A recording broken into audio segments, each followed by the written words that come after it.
এটা নবী সাল্লাল্লাহু আলাইহি ওয়াসাল্লামের ফিলোসফি ছিল। একজন সাহাবী এসে বলেছিলেন, ইয়া রাসূলুল্লাহ, আমি ইসলামের সব মানতে প্রস্তুত আছি, খালি আমাকে জিনা করার অনুমতি দেন। নাউযুবিল্লাহ। সাহাবীরা রাগ হয়ে গেছেন, এই কার সাথে কি কথা বলো? বেয়াদবি করে নবী সাল্লাল্লাহু আলাইহি ওয়াসাল্লাম বললেন, দাঁড়ান দাঁড়ান, দাও তাকে ছাড়ো, আমি বুঝাচ্ছি।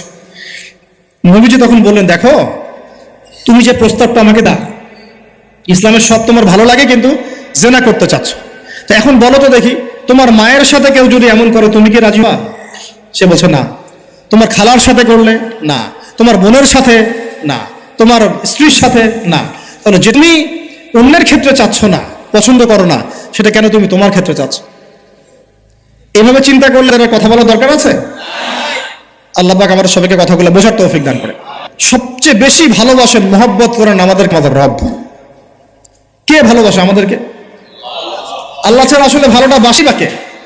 আমরা যে পবিত্র সম্পর্কের কথাও বললাম, এই যে স্বামী স্ত্রীর সম্পর্ক, স্বামী স্ত্রীর মধ্যে মহব্বত, পবিত্র সম্পর্ক, এটা হালাল বৈধ, আল্লাহ পাক বৈধতা দিয়েছেন, কারণ আমাদের প্রবৃত্তির চাহিদা আছে।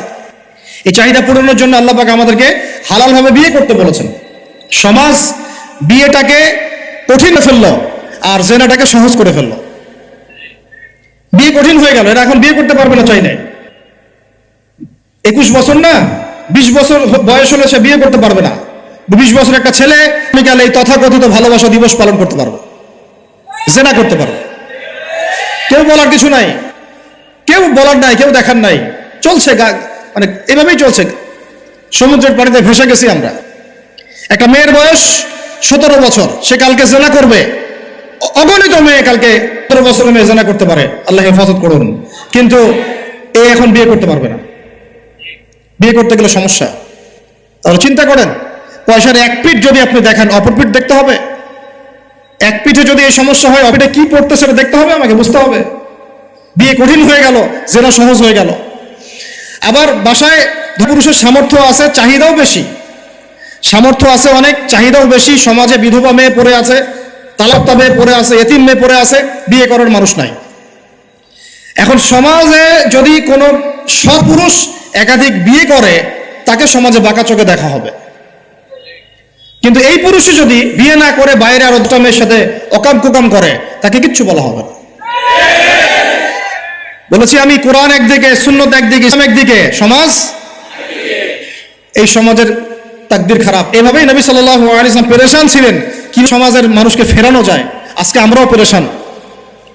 আল্লাহ পাক সবার আগে আমাকে ইসলাহ দান করেন, আমার পরিবারকে দান করেন, আমাদের প্রত্যেক দিনই ভাই বোনকে দান করেন এবং ইস্তেকামাত দান করেন। আল্লাহুম্মা সাব্বিতনা ওয়াজআলনা হাদিয়ান ওয়া মাহদিয়া, আমিন ইয়া রাব্বাল আলামিন।